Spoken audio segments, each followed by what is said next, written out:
네, 그러면 2부를 시작하도록 하겠습니다. 네, 이에이치카의 역사란 무엇인가? 예.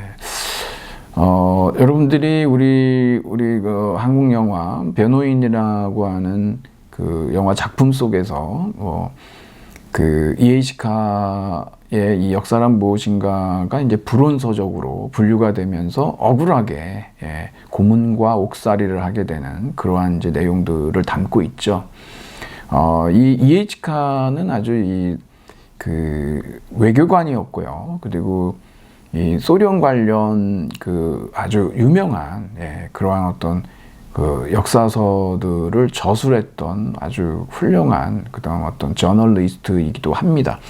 근데 이 카가 역사란 무엇인가를 통해서 아주 유명한 어떤 역사에 대한 데피니션을 하나 만들어냈고, 아마 여러분들 전혀 이거 뭐 아주 뭐 그냥 다 알고 계시죠? 그래서 그 역사라고 하는 것은 현재와 과거의 뭐 끊임없는 대화다라고 하는 것이 그동안에 이제 한국 역사학계에서도 늘 회자됐던 겁니다. 과연 여기에 우리가 멈춰야 하는가라고 하는 거. 이건 좀 이제 넘어서야 될 때가 왔습니다.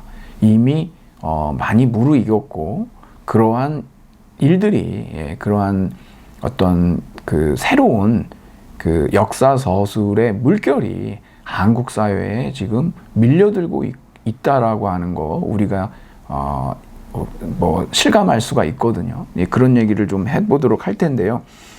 우선 우리가 이 카의 어떤 그 사론을 넘어서기 위해서 잠깐 좀 살펴봐야 되는데, 여러분 169쪽이죠. 거기 보면 카의 역사관은 제1장에 아주 잘 나타나 있습니다. 여기서 보면 역사가와 그의 사실, 역사가의 사실이라는 거예요. 여러분 이거 굉장히 중요합니다. 역사가와 사실 그러면 안 됩니다. 역사가와 그의 사실이죠. 역사가의 사실이에요. 처음에 이제 등장하는 게 뭐냐면 여기 액턴이라는 사람과 조지 클라크의 얘기가 나오는데요. 여러분들이 여기 읽어보시면은 이런 역사 서술과 관련해서 두 가지의 어떤 노선이 있어요. 이 객관적 실증주의라고 하는 거. 여러분 우리가 봤듯이 모던 역사학, 그 근대 역사학의 아버지는 이제 랑케죠. 그리고 또 한쪽은 뭐냐 그런 주관적 상대주의라고 하는데, 여기에 뭐 딜타이라든가 크로체라든가 콜링우드 이런 사람들이 이렇게 위치해 있습니다. 이 양쪽을 여러분들이 이렇게 놓고 어떤 주장들을 하는지를 여러분들이 좀 이 대별해 놓으셔야 하는데, 그러니까 객관적 역사주의는 아까 얘기했듯이 그것이 실제로 어떠했느냐라고 하는 거, 그런 어떤 그 사실에 대한 어떤 굉장히 물신주의, 사실 숭배주의 뭐 이런 입장이 있어요. 그래서 여기서 보면은 그 역사적 사실은 역사가와 무관하게 스스로 말하는 것이 아니라가 역사가가 그걸 불러낼 때 비로소 말을 한다. 그러죠. 아까 살펴봤듯이 과거 사실이 있고 과거에 관한 사실이 있어요. 사료. 근데 역사적 사실은 역사가가 불러내야만 역사적 사실이 되는 거죠. 역사적 중요성을 갖게 되니까요. 또 한편으로는 뭐냐 그러면 여기에 보면 크로체가 했던 모든 역사는 현대사다. 이거는 사실 당대사다 이렇게 얘기를 합니다. contemporary history라고 해서 유명한 말이에요. 그리고 또 하나는 콜링우드의 얘기인데, 모든 역사는 사상의 역사다. 이게 바로 주관적 상대주의라고 하는 겁니다. 칸은 무엇을 하려고 했느냐 그러면 이러한 어떤 객관적 실증주의와 주관적 상대주의를 대화의 장으로 끌어내려고 했던 겁니다. 그래서 현재와 과거에, 그러니까 역사가와 그의 사실, 역사가와 그의 그 현재와 과거의 끊임없는 대화다, 상호작용이다라고 그러한 그 역사에 대한 정의를 1장에서 하죠. 하지만 제가 여러분한테 말씀드렸다시피 이것은 카의 역사관에 대한 피상적인 주장에 불과합니다. 뒤로 가면 갈수록 오히려 역사가가 우월적 지위를 누리고 있다라고 하는 걸 우리가 알게 되거든요. 예, 여기까지 봐야 됩니다. 그렇지 않고 여기에서 멈추면 그것은 이에치카에게 속는 겁니다. 그 사람의 진의, 그 사람의 참된 의도를 우리가 봐야 하기 때문에 넘어서 가야 되거든요. 뭐 그렇게 해서 보면 여러분이 이제 170쪽으로 이제 가보시면 결국은 뭐 역사 하나는 사실이고 하나 해석인데 뭐 역사가의 해석만 중요하다라고 하면은 뭐 가위와 풀의 역사냐 뭐 결국 뭐 완전히 뭐 그러면은 과거 사실이라는 거는 중요하지 않다는 얘기냐 뭐 이렇게 돼버리면 뭐 회의주의에 빠지거나 아니면은 뭐 실용주의 태도로 경도될 수밖에 없다 막 이런 얘기 하면서 뭐 이런 그 171쪽에 아주 유명한 그러한 인용문을 가지고 왔었죠. 그래서 여기 보면 역사가와 그의 사실은 평등한 관계, 기브 앤 테이크의 관계 아닙니다, 여러분.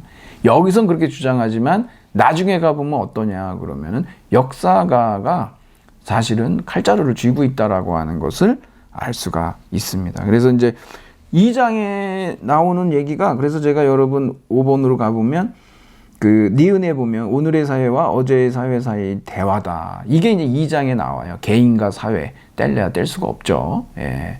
필수적이니까 서로에게. 그래서 거기까지 나갔다가 세 번째 여러분들이 이제 읽어보시면 나와요. 그 다음에 역사는 과학이다라고 하는 172쪽 있죠. 이게 역사학이 문학이냐 과학이냐 이게 이제 우리가 지금 제목을 주제로 놓고 뭐 이번 시간에 좀 논의해 보려고 했던 건데 여러분들이 읽어보시면은 과학으로서의 역사를 칸은 굉장히 주장을 합니다. 그래서 여기에 대해서 반론을 제기한 거에 대해서 재반론을 제기하죠. 그러면서 왜 역사가 과학인지를 얘기하거든요. 그래서 왜 그러냐면 역사적 중요성 측면에서의 선택 과정으로 왜라는 질문을 던지는 과학이다. 여러분 과학, 사이언스라는 거, 학문이라고 하는 것은 끊임없이 왜라고 묻죠. 예, 그래서 여기에서 이제 나와 있는 얘가 174쪽으로 가면은 역사의 과학성이라는 건 왜라는 질문인데 여기에서 보면 이제 그 원인에 대한 연구 아니겠습니까? 예. 그래서 역사의 인과성 보면은 아주 재미난 표현이 있는데 이 클레오파트라의 코 이거 정말 좀만 낮았으면 예, 막 이렇게 얘기가 나오는데 그래서 이제 하나는 결정론, 하나는 뭐 비결정론 뭐 이런 식으로 얘기가 되죠. 하지만 여기 이제 유명한 여기 보면 이제 로빈슨의 죽음에 대한 얘기인데 이거 굉장히 유명한 예입니다, 여러분. 여러 가지 원인들이 있어요. 우리도 뭐 어떤 사건이나 사고 같은 거 보면은 도대체 이제 뭐 하나로만 이렇게 하나의 원인으로만 얘기하기 어려운 부분들이 많이 있지 않습니까? 그러니까 여기서도 보면 뭐 합리적 원인과 우연적 원인이 있는데 여하튼 과학으로서의 역사는 어떤 것이 합리적 원인인지 그 원인들의 어떤 위계 질서를 찾아내는 그러한 것이다라고 하는 것이죠. 어떤 의미에서 이런 걸 찾아냈냐? 합리적 원인이라는 건 유용성이에요. 결국 우리가 어떤 그 미래에 어떤 것이 더 유용하느냐, 또 여기서 이제 목적이 또 나오죠. 그 어떤 목적하에서 그 원인들을 서열 정리를 할 것이냐라고 하는 문제들이거든요. 그리고 여러분들이 이제 뭐 리을로 가시면 여기 미래의 목적들 사이에서 어디로라는 질문을 던지는 대화다. 여기 이제 그래서 그 역사가의 신념이 더 중요하게 대두되는 이유가 역사가에게는 미래에 대한 비전이 있다는 거예요. 그 비전을 가지고 그러니까 기억된 미래를 통해서 과거를 상상된 과거를 상상하라는 거거든요.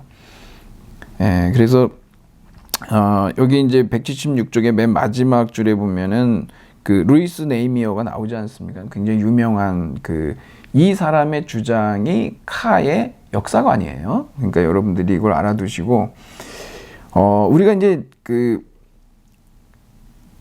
어떤 역사라고 하는 것은 미래의 목적들 사이의 대화다. 그래서 이제 과거의 사건들과 미래의 목적들과의 대화다. 그래서 여기에서 상상된 과거, 기억된 미래라고 하는 말이 나오고 마지막으로 이게 아주 굉장히 이제 비판을 많이 받을 수밖에 없고 그리고 뭐 뭐 인정을 했죠. 예, 이 E.H. 카도 어떤 시대의 자식 아니겠습니까? 그러니까 그 시대가 갖고 있었던 이게 여전히 뭐 물론 전 세계적으로 큰 부침들이 있었지만 이 사람이 살았던 시대 자체가 상당히 좀 낙관적인, 예, 뭐 개인 성향도 있었겠지만 시대적인 어떤 분위기들, 사회 분위기 이런 것들의 영향을 또 많이 받았죠. 그래서 어떤 진보사관, 예, 역사의 진보라고 하는 그러한 어떤 입장을 끝까지 포기하지 않았습니다. 그래서 이제 그래도 뭐 지구는 돈다라고 하는 거죠. 그래서 이제 여기까지 이렇게 가보면 이게 이제 진보사관이라고 하는 것은 여러분 아시다시피 역사가 어떤 그렇게 직선적으로, 물론 이제 이 카가 얘기하는 것이 꼭 그렇지는 않습니다. 예, 하지만 앞으로 나아간다라고 하는 것이거든요. 그래서 이걸 갖다가 우리가 굉장히 그랜드 내러티브라 그래서 거대 담론이라고 하는데 포스트 모던 역사학에서는 이걸 부정하는 거예요. 거대 담론. 마르크스주의 보세요. 역사 발전 단계론이 있고 헤겔의 역사주의 이런 것들 보십시오. 결국은 뭐 절대 정신의 자기 실현 아닙니까? 그게 아니라는 거죠. 이제 왜? 우리는 이미 1989년도부터 시작이 됐지만 1991년에 사회주의 국가들이 붕괴하는 것을 봤단 말이에요. 이제 더 이상 우리는 그런 그랜드 내러티브에 대해서 신뢰할 수 없는 사회를 우린 살게 된 거죠. 그러면서 이제 이런 문제들이 제기가 된 겁니다. 어찌됐든 여러분들이 178쪽으로 가보시면 과거의 문을 여는 열쇠는 바로 미래에 대한 비전이다. 이거 바로, 그래서 바로 어디에 방점이 놓여 있겠습니까? 과거의 사실입니까? 그러니까 역사가와 그의 사실이다 그러면 역사가입니까? 아니면 그의 사실이겠습니까? 역사가의 신념이 사실상 관건이고 그것에 무게중심이 놓여 있다는 걸 알 수가 있기 때문에 E.H. 카가 1장에서 얘기했던 그러한 주고받는 평등한 관계라고 하는 것은 그것은 그냥 피상적인 주장일 뿐이고 사실 이 사람의 내면에 그 저희의 깊은 의도는 어디에 있었냐 그러면 이 스탈린주의에 대한 옹호가 있었거든요. 그래서 이제 이 진보 사관을 주장할 수밖에 없었던 것이고 그것을 캐치해 내면 굉장히 불편하죠. 네. 여하튼 그랬다라고 하는 겁니다. 그러면 여러분 그 네 번째로 가보면 키스 젠킨스라고 하는 아주 이 사람은 이제 포스트 모던 역사 연구에서 아주 권위자입니다. 그래서 이제 우리도 이제 책이 있는데 이게 누구를 위한 역사인가라고 이제 번역이 되어 있는데요. Rethinking History라고 하는 겁니다. 예. 그러니까 역사에 대해서 다시 한번 뭐 재고해 볼 필요가 있다라고 하는 건데 물론 이 역사는 뭘까요? 아무래도 E.H. 카의 뭐 역사란 무엇인가 뭐 그런 아니면 모던 역사 뭐 하여튼 역사에 대해서 다시 한번 역사의 정의를 물어봐야 된다라고 하는 것이죠. 항상 이렇게 어떤 기존의 그 합의를 이루고 동의됐던 어떤 정의들에 대해서 다시 묻게 된다는 건 뭡니까? 결국은 우리는 새로운 시대, 새로운 변화를 겪고 있다라고 하는 것이거든요. 그럼 물어봐야죠. 예, 유효하지 않으니까. 그래서 이 키스 젠킨스는 그 누구를 위한 역사인가라는 책에서 역사란 무엇인가라는 물음이 새로운 물음으로 대체돼야 된다라고 주장을 합니다. 아래 글을 여러분들이 읽어보시면 이 속에 아주 솔직하게 다 나타나 있어요.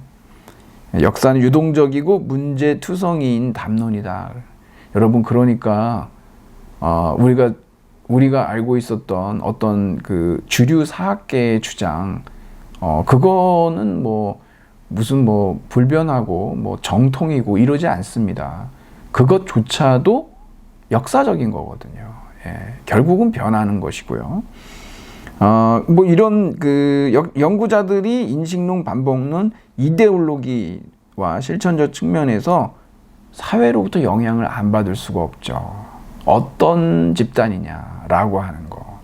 이게 되게 중요한 거거든요. 그러다 보니까 이들이 생산해낸 것이 뭐 이용되기도 하고 남용되기도 해요. 그러면서 이 미셸 푸코가 얘기했던 지식과 권력의 공모가 여기 나오는 건데 이러한 권력 토대에 부합돼서 집의 주변의 스펙트럼에 따라 역사적인 의미들이 달라지는 거죠. 그럼 여기서 관건이 뭘까요? 우리가 역사란 무엇인가라고 묻는 건 너무 소박하고 나이브한 겁니다. 이제는 누구를 위한 역사냐라고 물어야 된다는 거예요. 예, 왜 그렇습니까? 결국은 그 역사 담론이라고 하는 것은 반드시 권력과의 공무관계가 있다는 거예요.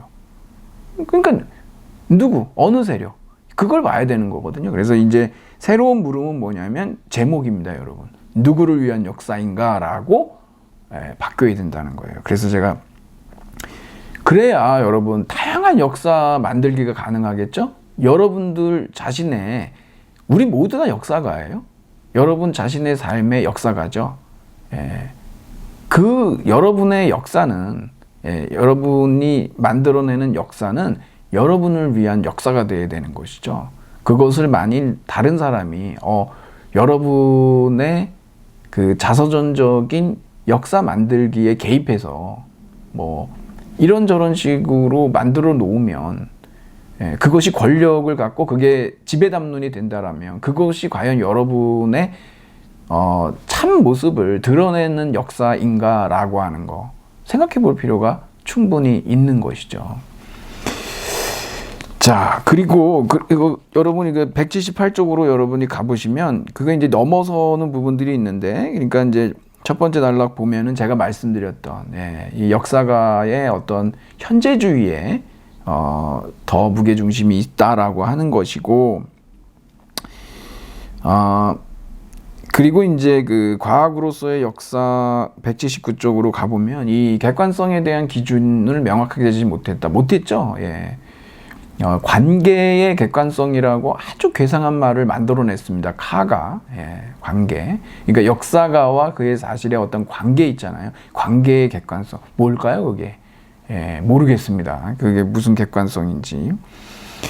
결국에 이제 이러한 어떤 그 유용성, 미래의 목적론을 얘기하는데, 이런 것들도 결국 역사가의 가치관이나 신념에서 나온 거기 때문에 과연 이것을 우리가 객관적이라고 얘기할 수 있겠느냐라고 하는 겁니다. 그래서 카의 진보사관도 이제 이거 또 다른 뭐 역사 신학이냐, 뭐 이렇게 역사 철학이냐, 이런 비판들이 나오는 것이죠.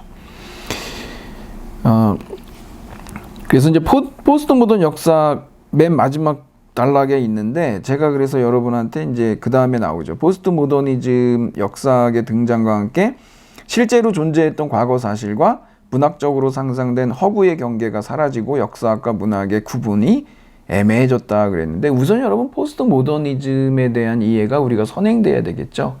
뭐 리오타르의 뭐 포스트 모던의 조건 뭐 이런 데도 보면 나오지만, 제일 이제 뭐 많이 논의되고 있는 것들이 있습니다만, 아무래도 이 포스트 모던이라고 하는 것의 어떤 그 출발점이 어떤 우리가 이제 구조주의를 안 볼 수가 없거든요. 그래서 이제 그 소시르가 그 기호가 이제 기표와 기의의 결합이다라고 하는 얘기를 하면서, 사실상 그 이 기호 체계 자체의 완결성을 얘기를 합니다. 그러니까 사물의 죽음인데, 예전에는 뭐 고대부터 중세까지 진리 대응설이라고 해서 언어의 의미나 언어의 뜻은 항상 지지 대상에 있거든요. 우리가 이제 뭐 볼펜이라고 하는 언어가 있고 그것이 지시하는 대상이 있지 않습니까? 그래서 이 언어의 의미와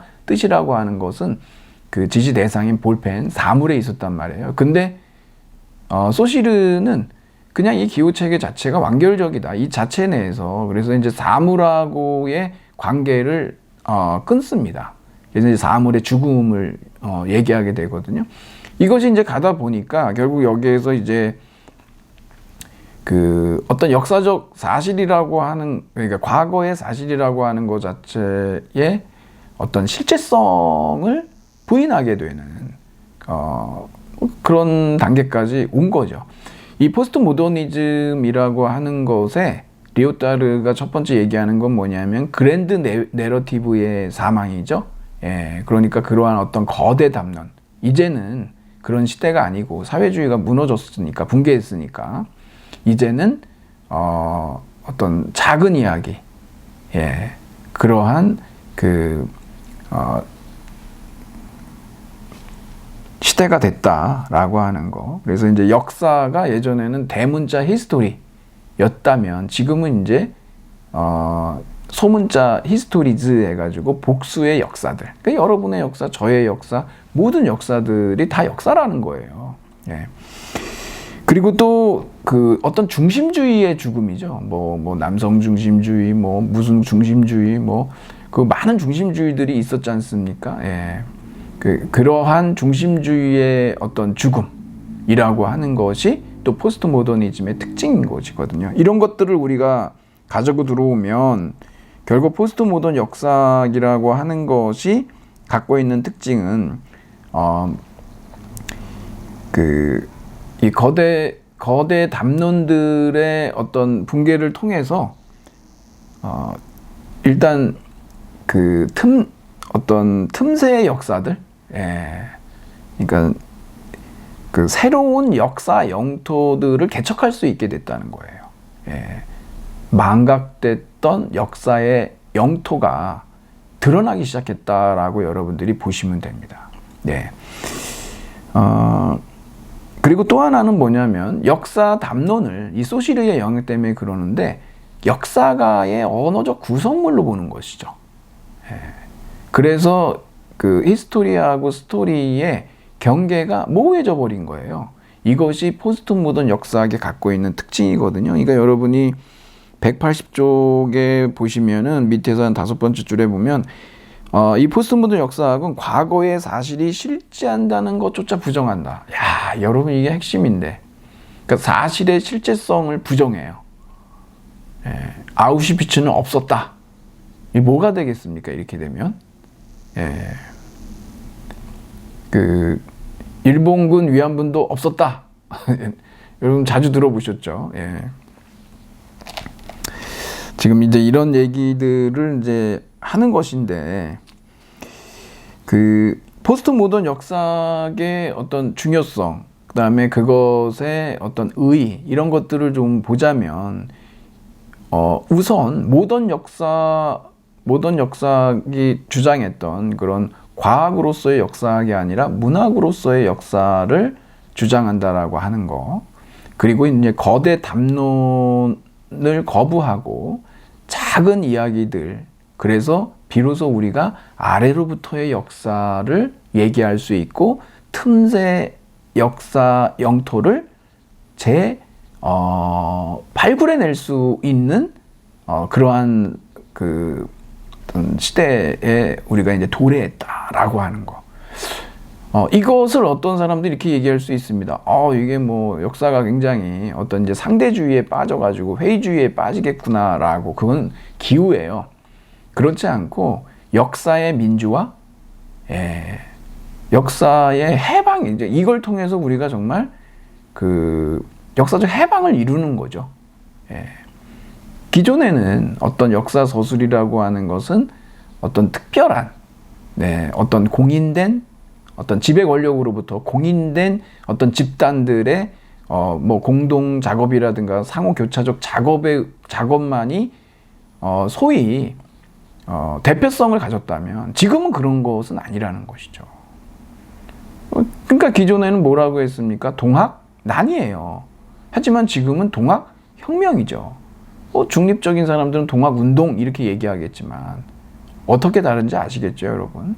바로 그러한 어떤 민중들의 외침을 우리가 이제 들었을 때 그러한 어떤 역사적인 규정 자체도, 용어 자체도 변한다라고 하는 것을 우리가 알 수가 있지 않습니까? 그러니까 이것은 정말 민주적인 해방 공간을 만들었다라고 하는 거. 그래서 비로소 이제 미시사라고 그러죠. 작은 이야기, 여러분의 이야기, 저의 이야기, 이런 것들이 가능하게 됐다라고 하는 것이 오히려 뭐 회의주의니 상대주의니 이런 식으로 폄하하는 것보다는 훨씬 더 풍성한 역사의 영토들을 우리가 갖게 됐다라고.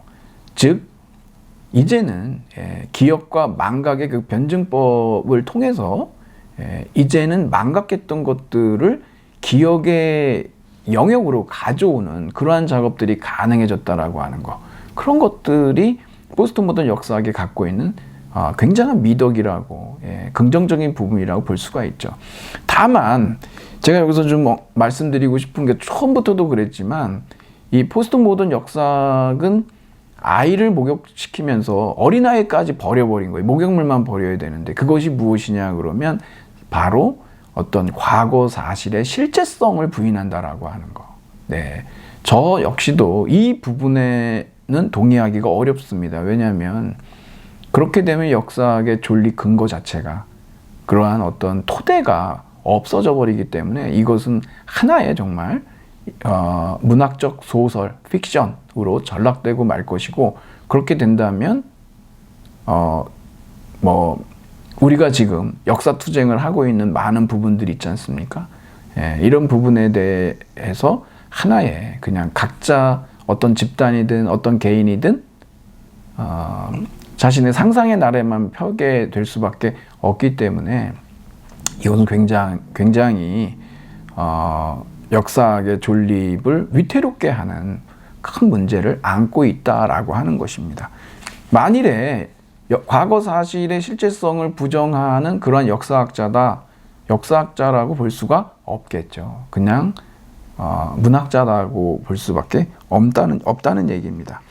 자, 여러분, 기억과 망각 사이의 역사관에 따르면 우리가 기억하는 역사는 대부분 지배 권력의 담론이 구성한 승자의 역사입니다. 그럼 우리는 이런 대항 기억이라고 하는 거 있죠. 카운터 메모리라고 하는데, 이걸 우리가 발굴해내야 되는데 그런 국내 역사 투쟁에는 무엇이 있을까요? 제가 지금 방금 말씀드렸던 동학혁명도 있습니다. 그리고 여러분, 지금 4월 지금 보니까 제주도에 굉장히 많은 분들이 여행을 가셨어요. 관광을. 워낙 코로나 팬데믹으로 굉장히 이제 많이 지치신 것일 수도 있습니다.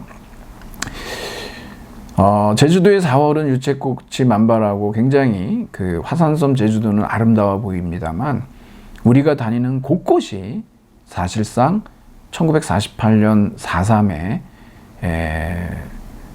학살 현장이었다라고 하는 걸 여러분들이 아시면 여러분들은 어떻게 보실 수가 있을까요?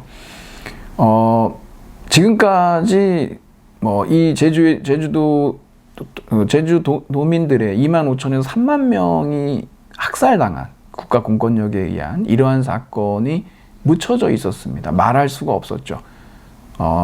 울고 싶어도 울 수가 없었던 그런 시대를 제주도민들이 사셨던 겁니다. 그런데 이제 비로소 그분들의 이야기들이 이제 수면 위로 올라왔고, 정부의 공식적인 사과가 있었고, 하지만 그분들은 다 돌아가셨죠.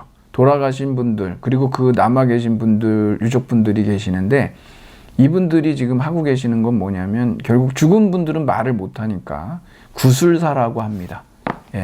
이번에도 여러분 책이 하나 나왔는데, 한번 보세요. 문화동네에서 시인이시죠. 허은실 작가님하고 그 다음에 고현주 사진작가가 사물의 스민 제주 4.3 이야기라고 해서, 기억의 목소리. 참 가슴에 와닿는 이 허은실 시인의 그러나 나는이라고 하는 시가 있는데, 거기에 보면은요, 맨 마지막에 들어라 사람아 이 녹슨 침묵을 목쉰 노래를 그랬는데, 이게 바로 역사입니다, 여러분.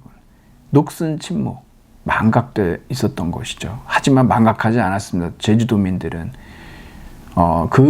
그분들의 희생당하신 분들을 공식적으로 기릴 수가 없었기 때문에 그것이 제주도에서는 무속으로 깊이 드러나 있다라고 하는 걸 여러분들이 좀 아셔야 됩니다. 목쉰 노래를, 이제 우리가 그분들을 기억하고 그 아래로부터의 역사를 우리가 쓸 차례입니다.